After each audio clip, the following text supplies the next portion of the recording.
I think I am very similar to my online persona, but I think sometimes it's not taken as intended, and that can be difficult. 10 years ago I set up Smooth Accounting. It's not easy working at Smooth. We're a very fast-paced business.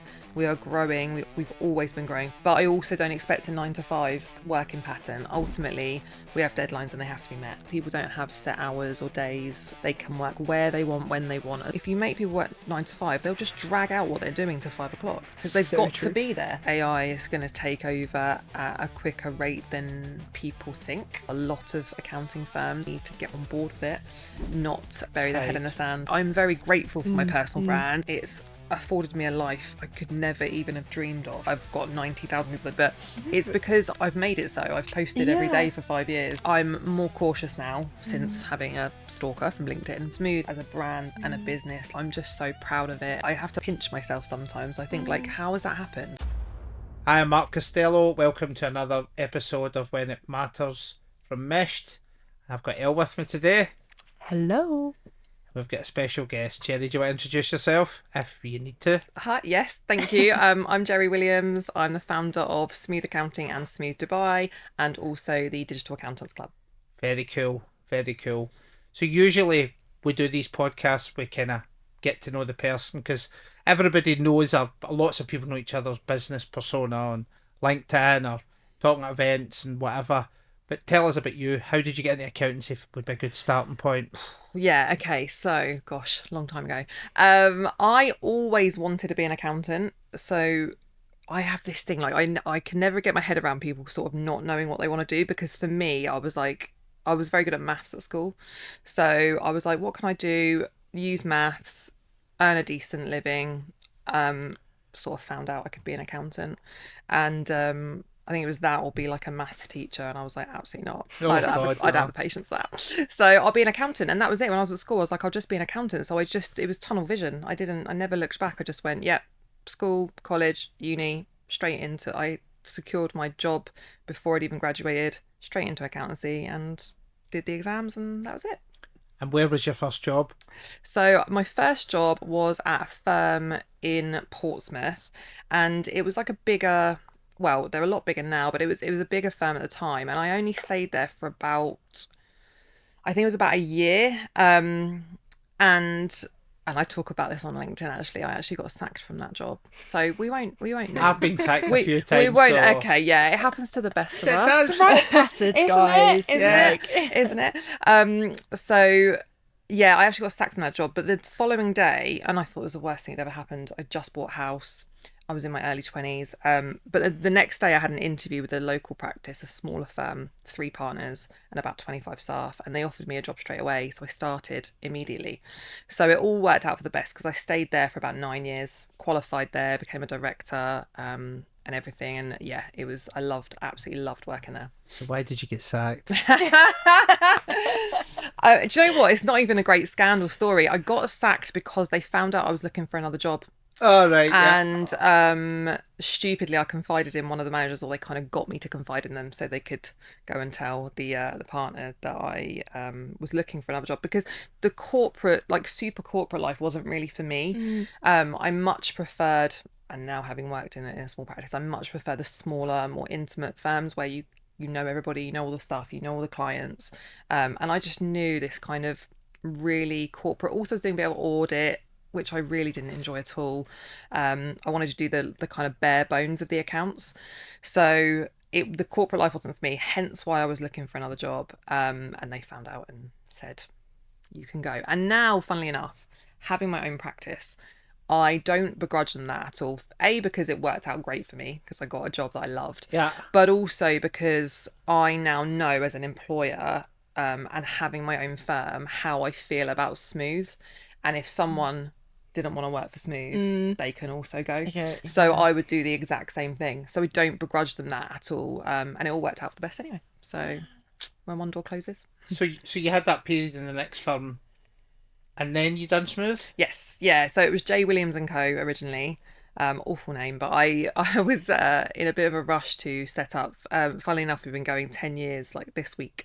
So 10 years ago I set up what was J. Williams and Co., which is now Smooth Accounting. We rebranded, I think, a couple of years after I started, because we were quite, a modern kind of tech savvy firm, and the old fashioned name didn't really suit. And I wanted to take my name out of it as well because I didn't want it to be like about me. So, so then Smooth was born. Nice. Did you, on that journey to starting yourself, did you meet any mentors that you still speak to, or anybody that you think they're the person that really helped you move forward? Yes, for sure. So my friend Tom McManus, shout out Tom, he won't see this because he doesn't really do much online, but I randomly got introduced to him actually on a forum. So I was anonymously posting. I had just set up the business and I was posting on this forum about CPD and how it was best for me as kind of a sole practitioner. It was just me in my garage. Like, how do I make sure I'm doing that? And he replied and said, I get my firm team together kind of once a month. This was back then, so like 10 years ago. We all get together and everyone brings something they've learned and we talk about it as a company. And the Institute of Chartered Accountants, which he's with and I'm with, are really happy with that. And I can post it to you if you want every month and then you can just read through it. And I was like, oh, that's like the nicest thing ever. And he had no idea who I was or anything like that. So he started posting me this stuff and then we kept in touch. And then he said, we'll share our results every month. We'll share our turnover, our profit, any new clients we've won or lost. And we've been doing that for 10 years now, every month without fail. And he You still do it with each other? still do love it. that. Still do it. I mean, his practice is, I remember when I first started sharing results and, I was making like a few £100, a month, and his practice is big. He's always done incredibly well. Him and his wife, Tom and Kath, they're both accountants, they both run the business, but they've always done incredibly well. So he was great to have as a mentor, but I don't think he realised what he was getting himself into when he offered to help me, because I basically asked him every question every day. I was like, please help me, this client's asked me this and I don't know what to do. And even now I still do it. But I say to him, like, I cannot imagine having the level of turnover and profit you've got. Like, it blew my mind. And he's like, you will. He's like, you'll go past that. He said, I'm just 20 years ahead of you. That's all it is. And I haven't got there yet. But I'm creeping up. He's still 20 years ahead. He's still 20 years ahead. Exactly. And he's, and I've helped him with some stuff as well, like kind of modernising things and like e-signatures I got him onto. And he was like, this is crazy. Like, I'm saving like $8,000 a year now on postage because of it. And I was like, why would you not do e-signatures? To me, that was just like obvious, but he was different. But yeah, he's still like such a good friend. We met up for lunch recently, and like I owe him so much. Genuinely wouldn't be where I am today without his help. And he does it with everyone. He does it out of the goodness of his heart. Like, he's just so lovely. So yeah, him. Gosh, I love that. And I love how you still do it now, like those retros. It's such a good idea. He sends them through and I always go, oh God, I've got to send mine over, because his are always amazing. And I'm like, we had a bit of a blip this month, but don't worry, we'll get back on track. Like, you're 20 years ahead. Yeah, you're still 20 years ahead of me. Yeah, exactly. And I guess for you, obviously you were, 9 years at this other firm and then you set up Smooth. Like, when did you realise you were ready for like your own practice? Like, what was the mindset shift? What did the jump feel like? Well, it was because I had my second son and I'd gone on maternity leave, and I remember I was about to go back to work. So I think I went back to work in like the March, and then I told my boss straight away, and he was great. He understood. Again, loved my boss, still got on great with him now. He understood that I just wanted to work for myself. But at that point, I really just wanted to work from home and do a few accounts. So I didn't have any desires to have staff or have premises or anything like that. It was literally like, can I pay my bills and work when I want to work? I've got 2 babies at home, so I just want to kind of, because even though the firm I worked at were flexible, and they absolutely were, there was still an expectation you had to be at work, and you had to be at your desk, 9 to 5-ish, and stuff like that. And I just didn't want to be away from the kids. So yeah, it was really them that drove me working for myself in the early days. Oh my gosh. Yeah, it's funny that when I started my first business, it was my daughter being born. Was it? And I don't know why, right? Because yeah, I wasn't off for 6 months. I was off for 3 weeks, and I was like, I can't go back to being and work from 6 in the morning till 8 o'clock at night every day. Can't do it. No. And yeah, Although it was an interesting conversation when I told my wife that I was walking away from a very well paid corporate job to start a Yep. startup. Yeah. Yeah, and that was the same conversation I had with my husband, and he was very supportive, and he always has been. He was like, "I know you'll make it work. I know you will," and I was like, "Well, if I don't, I'm still a qualified accountant. I'll go get a job." So it's always that to fall back on. Luckily, I haven't had to do that, but at least there's that as plan B. Yeah, and you mentioned that it was the flexibility. How do you think about your own business, and what's the rhythm? Do people come into office every day, or how do you work that out? So once the team are not in probation anymore, so once they pass probation, which is 6 months with us, we work under a results only working environment. So full flexibility basically, which means that people don't have set hours or days. They don't have to work a certain quantity of hours. They can work where they want, when they want, as long as they get their job done and as long as they meet their KPIs. So we've been doing that now for about 5 or 6 years, I think. And it works. It was difficult in the early days because I think as accountants we are like control freaks, and it's very difficult to sort of think, I don't know where my staff are and I don't know like who's in. But then once I saw it was working and productivity went up, and people being content at work, and stuff worked. Once I knew we could do it, it just made complete sense, and I couldn't imagine now kind of going back. We do have core days, so each pod, which is like a manager and then their team, have 2 days a week that are core days. So we encourage people to come in on those days to be with their manager and be with their pod. If they don't want to come in, they don't have to. But it's like the manager will be in. So if you want, you can. But other than that, it's, full flexibility. Do you think that gives you an advantage when you're recruiting over people that don't offer that? Yeah, for sure, absolutely it does. And I think we kind of, being completely honest, I think we have to, because it's not easy working at Smooth. Like I'm always very honest with people when I interview them. We're a very fast-paced business. We are growing. We've always been growing for 10 years. There's always new clients coming in through the door. We're always doing something different. I'll throw a complete curveball at the team and be like, oh, by the way, we now do Dubai accounts. So everyone just needs to learn how to do that. So like they understand that it is like fast-paced. We're very busy, but in exchange for kind of that, we don't do timesheets, but I also don't expect a 9 to 5 kind of working pattern. Ultimately, we have deadlines and they have to be met. So I feel like it's give and take. Like I pay very well, I give full flexibility, I'm very trusting. Like, you're all grown-ups, you know what you need to do, this amount of work needs to be done by this deadline, do it however you see fit, and do it to the right quality level. But ultimately, because some people work better at like 6 a.m, Yes. or they want to go and do the school run every day. Like, I don't care about that. Like, I don't care, you don't need to be at a desk. Some people will go to the gym every morning and start work at 10. I couldn't tell you who's working today. I don't know who's in the office. I don't know who's at home or in a different country. Like, I don't know. I don't need to know.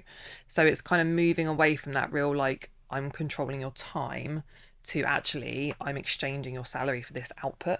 And it's just getting your head around that kind of setup.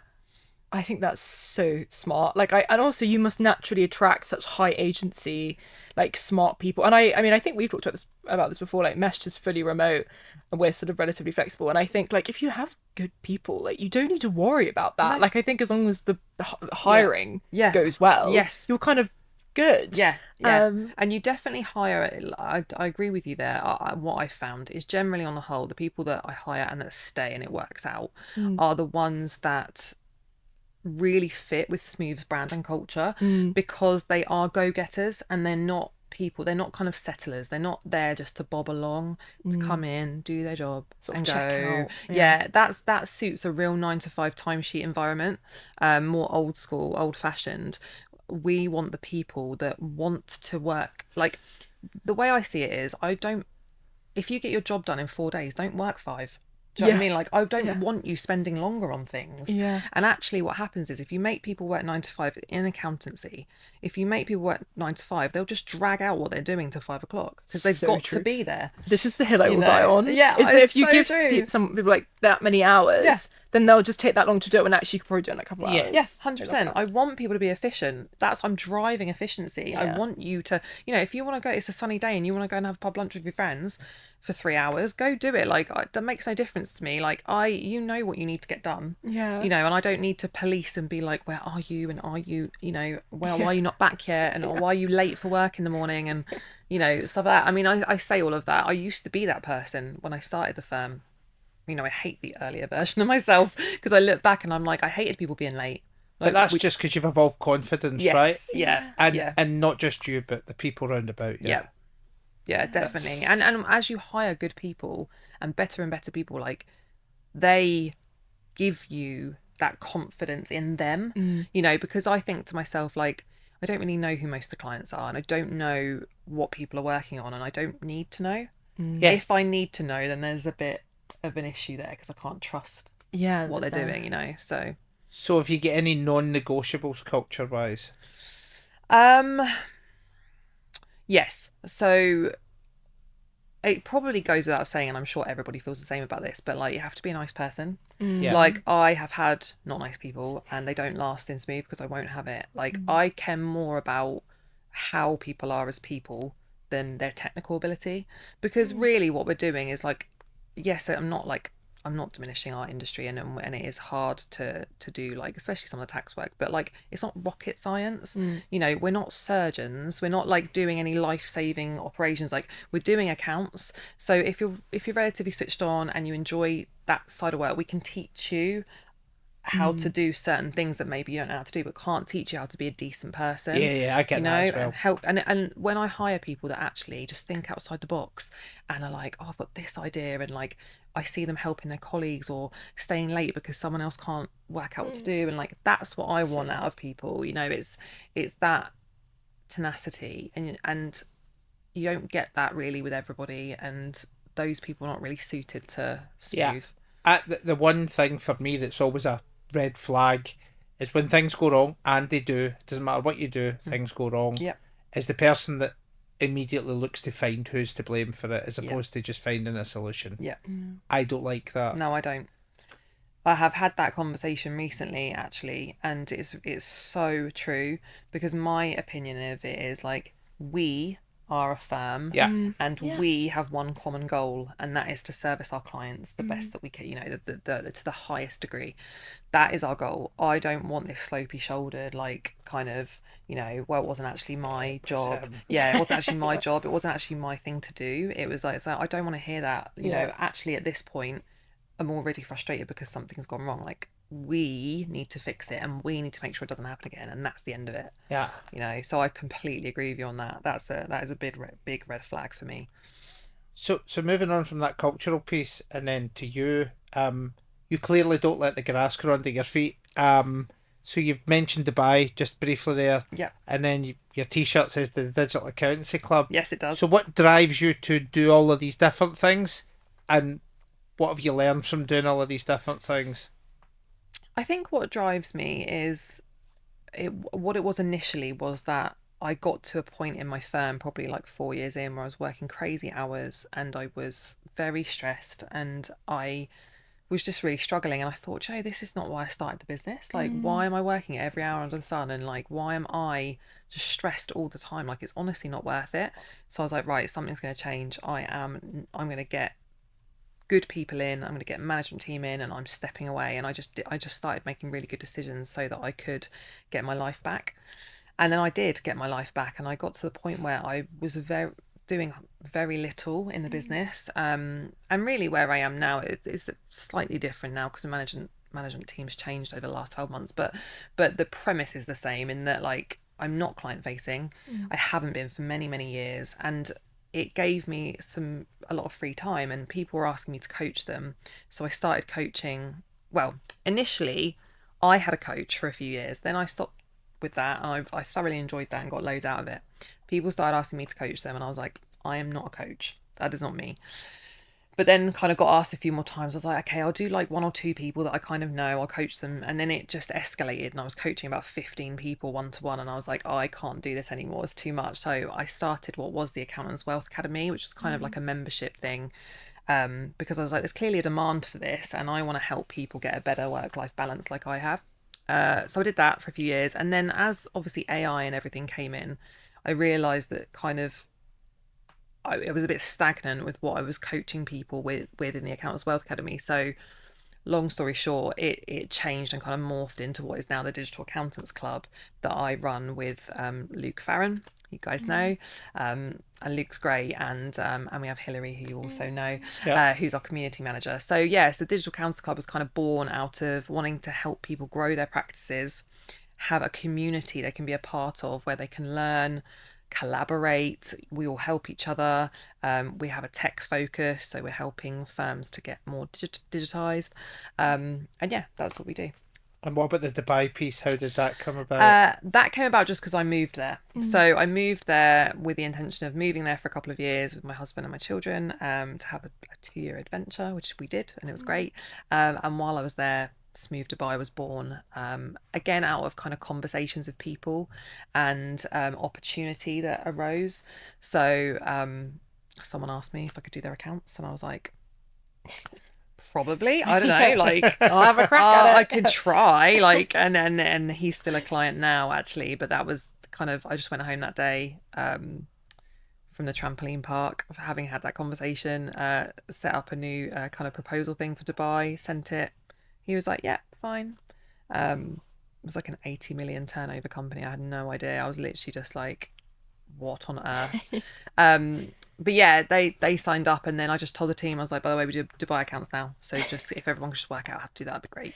But actually, it's funny because I get asked a lot, like, how did you know how to do Dubai accounts and VAT and tax and stuff? And I'm like, honestly, if you can do it in the UK, Dubai is a walk in the park, because their legislation is all very new. So like corporate tax came in when I was living there as a new thing, which was very good timing for me, because then all of a sudden everyone needed an accountant and they hadn't really needed them before. So that was good timing, but no one knew how to do it. No accountants know how to do it because no one's had to do it before. And the accounting side is easy because they do it under international accounting standards, which is what we all train under to become chartered accountants. All your exams are done under international accounting standards, despite the fact no one uses it in the UK. We all do it under UK accounting principles. So I just said to everyone, all that stuff you learned when you were studying that you've never done again, we're going to do it now because we're doing it in Dubai. But it's just so easy. Like the VAT legislation is like 30 pages long. And like in the UK, it's thousands. It's thousands of pages. Like it's a very old tax system we have, but it's so complicated. And in the UAE, it's just not. So it's easy peasy. So basically, that's how I was able to do it, because I was like, we can do UK, we can definitely do Dubai. And that's just grown and grown and grown. And obviously, so many people have wanted to move there. Yeah. Obviously, the last couple of months, it's been a bit up in the air with what's going on in the Middle East, which is awful. But on the whole, other than that, it's grown actually quicker, I would say, than the UK practice.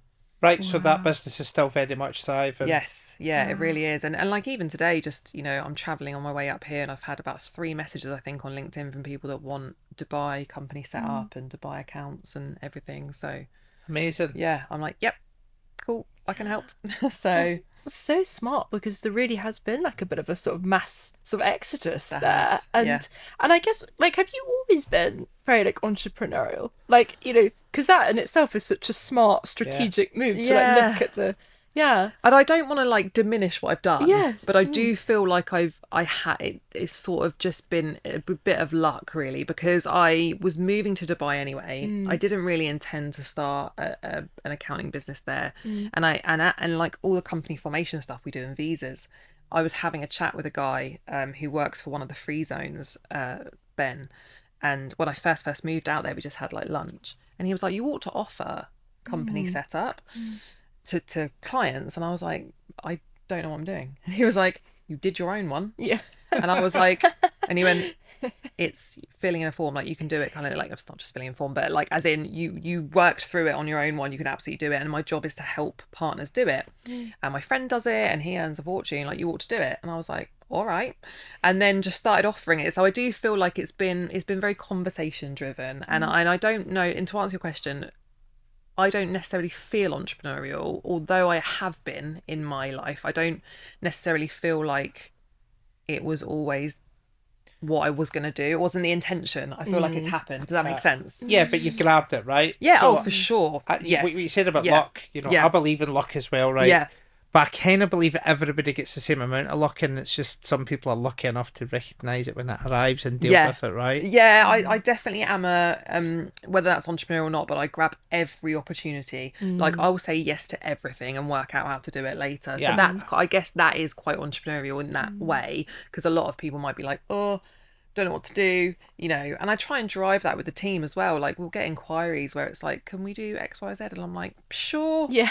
Like, you know, and we're always honest with people. We had a conversation the other day, like someone wanted a company set up in Holland, I think it was, and we were like, we've never done that before, but we can certainly look into it for you and like see if we can, you know, like, and it's just, I think you have to be, we've always historically kind of stayed in our lane when it comes to tax, so we don't do anything especially niche for tax until recently, because I've just hired a tax manager, so now we do everything in house, which is amazing. But up until that point I've been like, that's too much to kind of, I don't want to get involved in inheritance tax and anything particularly niche, but now we can, which is amazing. But it's, I think, yeah, definitely grabbing opportunities when they land. You know, it's like, just work it out, don't you? Like, absolutely. you know? Roll with the punches. Yeah. And I guess, you know, the other piece I think that, you know, is very entrepreneurial, like with you, is of course you built this like incredible personal brand. Yes. And actually, you know, it's funny, I had a bit of a 360 moment today, because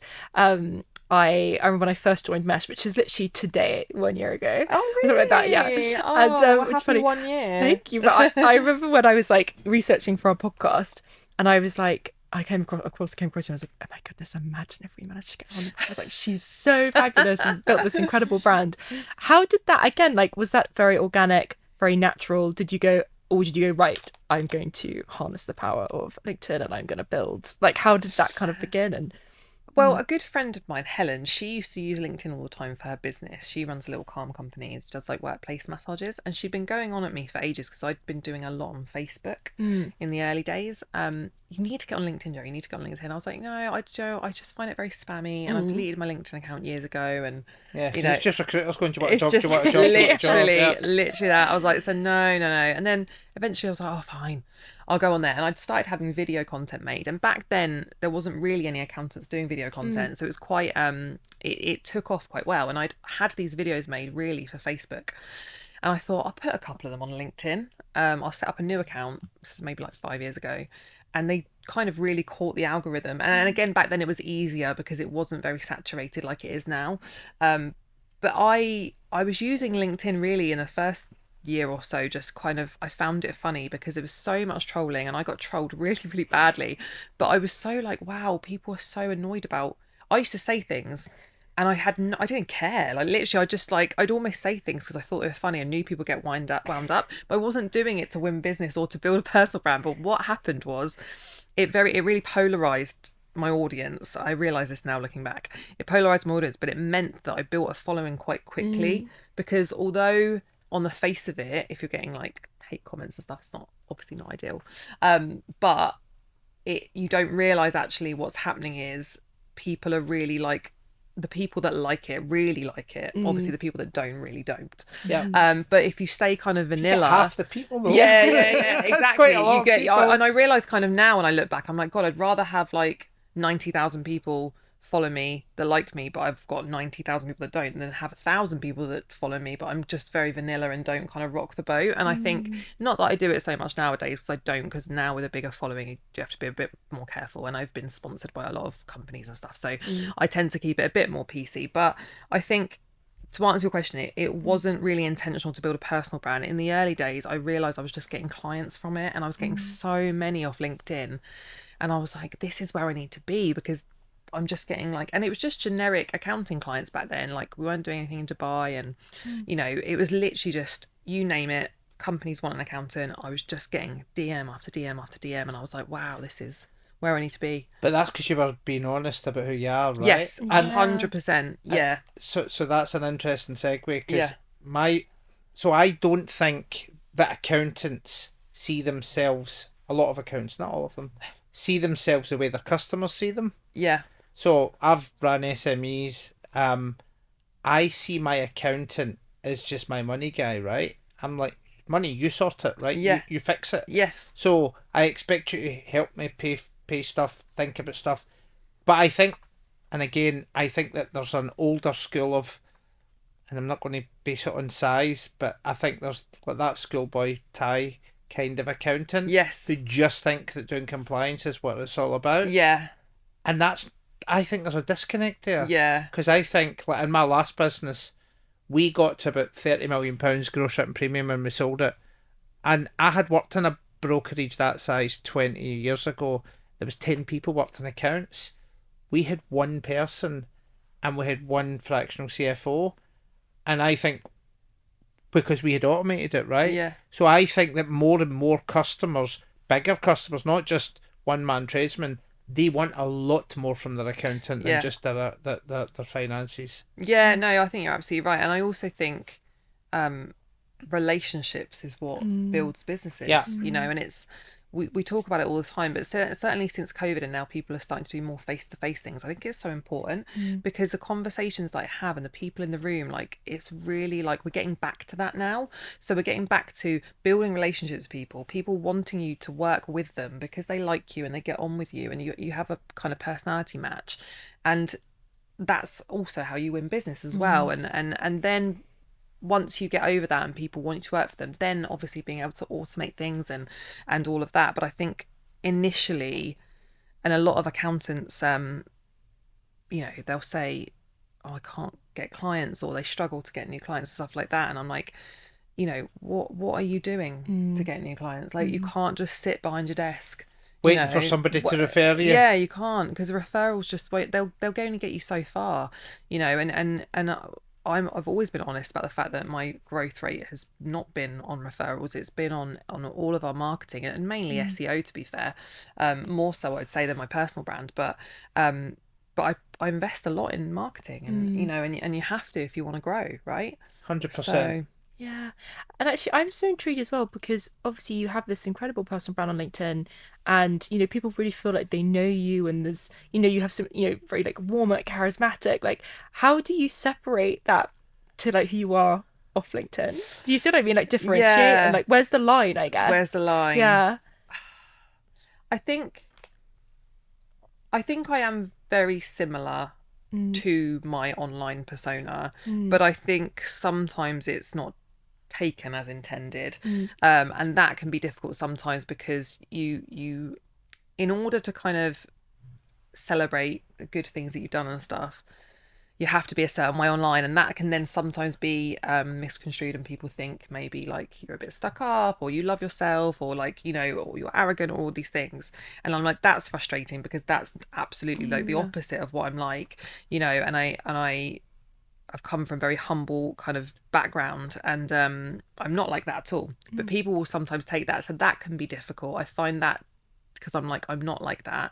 And then the other thing I find difficult as well about the kind of online, I guess, persona is that people think they know me, and I get it all the time at events where people will come up and be like, Jeri, hi, and they don't say who they are, they don't say that they've never met me, and I get so anxious because I'm like, hi, and then they're like, oh, you know, how's the kids and like stuff, and I go, yeah, great, and then maybe at the end of the conversation they'll say like, oh, we've never met, like I follow you on LinkedIn, or I sent you a DM a couple of years ago about so and so, and I'm like, I don't even know the people that I actually know, like who they are, like let alone people that I've never spoken to. So that I find really difficult. So like Accountex is coming up. Are you guys going to Accountex? No, we're actually not. No, we're going to the northern one this year. Oh, it's good. My birthday at Accountex, and my 8-year-old has said if I am not at home for my birthday, there will be hell to pay. You've got a very valid excuse. But so like Accountex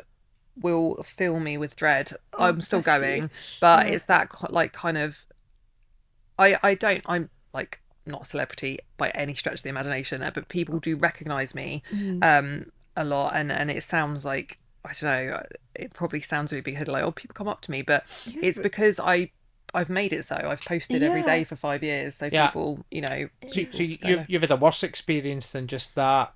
do you think that's affected how you interact with people? Yeah, no, absolutely it does. And I think I'm more cautious now since having a stalker from LinkedIn. But I think it's also, I just wish people would say, "Hi, Jerry. We've never met. My name is so and so. Like, I follow you on LinkedIn. I just wanted to come say hi." And I'd go, "Oh, hi, lovely to meet Yeah. you." Like Yeah. that to me is a normal way to approach someone that you've never met. Yeah. Or someone I've had a Zoom call with like 3 years ago will come and talk to me like and expect me to remember. Yeah. Like, and I'm like, that's not fair. I have about 10 Zoom calls a day. Like, how am I going to remember? Yeah. And I don't mind if people don't remember. I'm awful with names as well. I don't mind if people don't remember my name at all. I'd never take offence. But yeah, that is difficult sometimes. If people just don't say, like, please just say who you are. It stresses me out. Yeah. So yeah.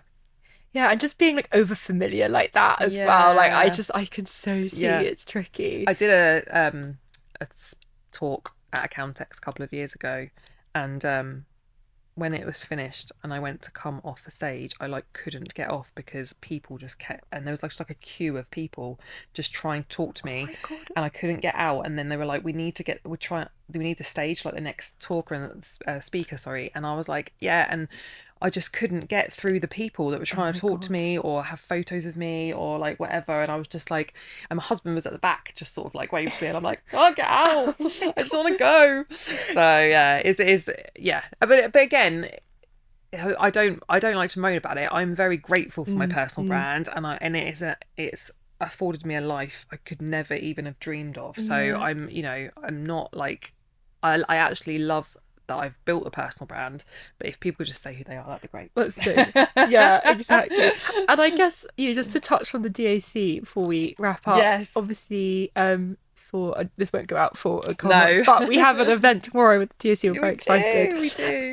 Because I think I have only ever heard the best things about the DAC. Everyone I know who's in it absolutely loves it. Obviously, we met Hillary, just the absolute best. Yeah. How have you kind of cultivated such a really warm, welcoming community in an era where everything is quite online and people are working from home, and it's actually sometimes quite hard to kind of bring a really like human element to a community? Like, how have you built that in such a good way? Yeah. Well, Hillary helps with that massively, being our community manager, because she's just such a people person, and she really is. She brings like everyone together, and she has like the accountability group that she decided would be a great idea, and I was like, yes, love that, it's such a good idea.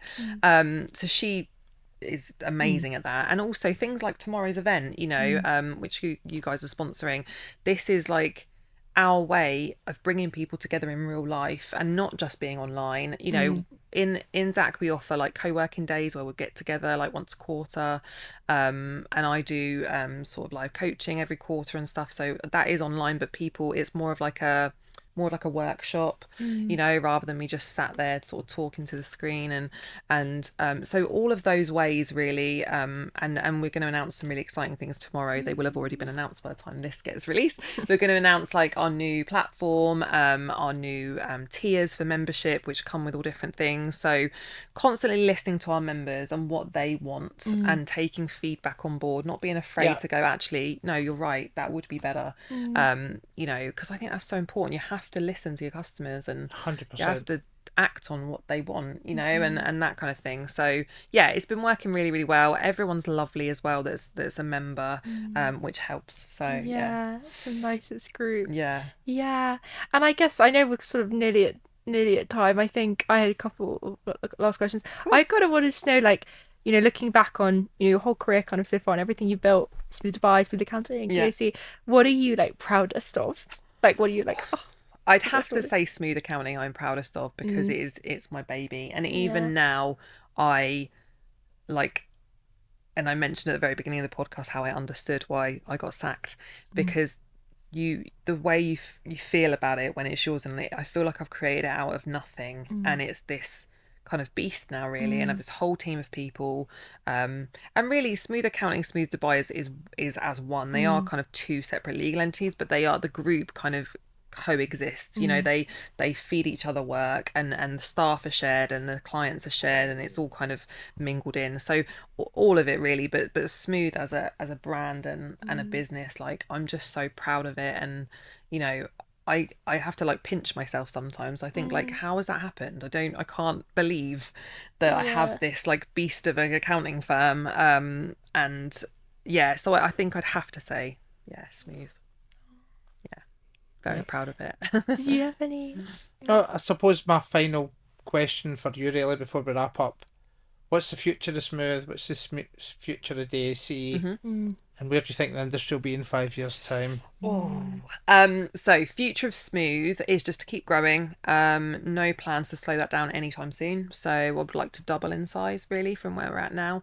And the reason I say that is I think that is still achievable with only me at the helm. You know, me being the only director and owner. Yeah, that I could think I can double it and still kind of run it the way it's run now. DAC, we're super excited about everything we're launching tomorrow, so let's kind of see how that goes. Luke is absolutely wonderful as a business partner. I'm super lucky to have him on board, and obviously Hilary goes without saying. So I think the three of us are just super excited for DAC and just to get more and more members in, and sort of see where that goes.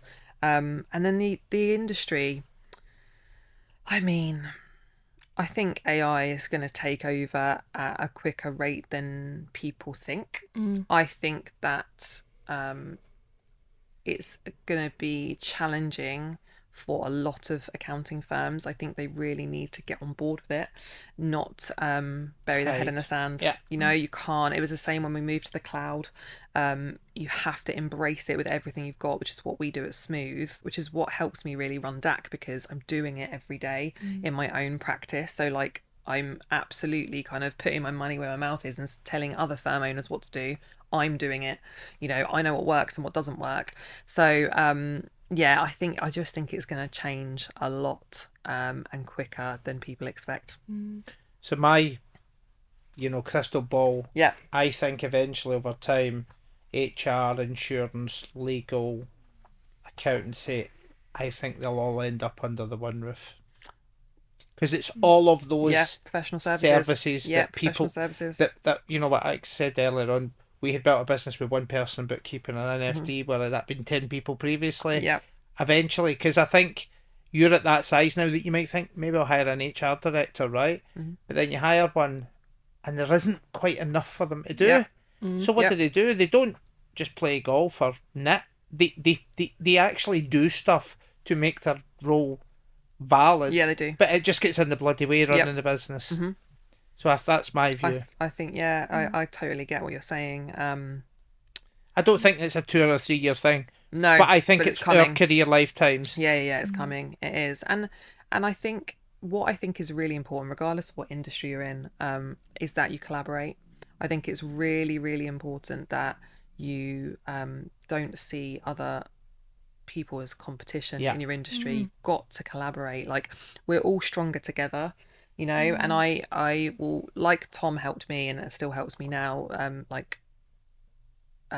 I try and do the same for other people, and I share stuff on LinkedIn and YouTube and everything to try and help, because I think like I wouldn't be where I am if people hadn't helped me. I try and help others, but if we can all do that, then we'll all be better. There's more than enough work out there for all of us, so it's really important that we collaborate, I think.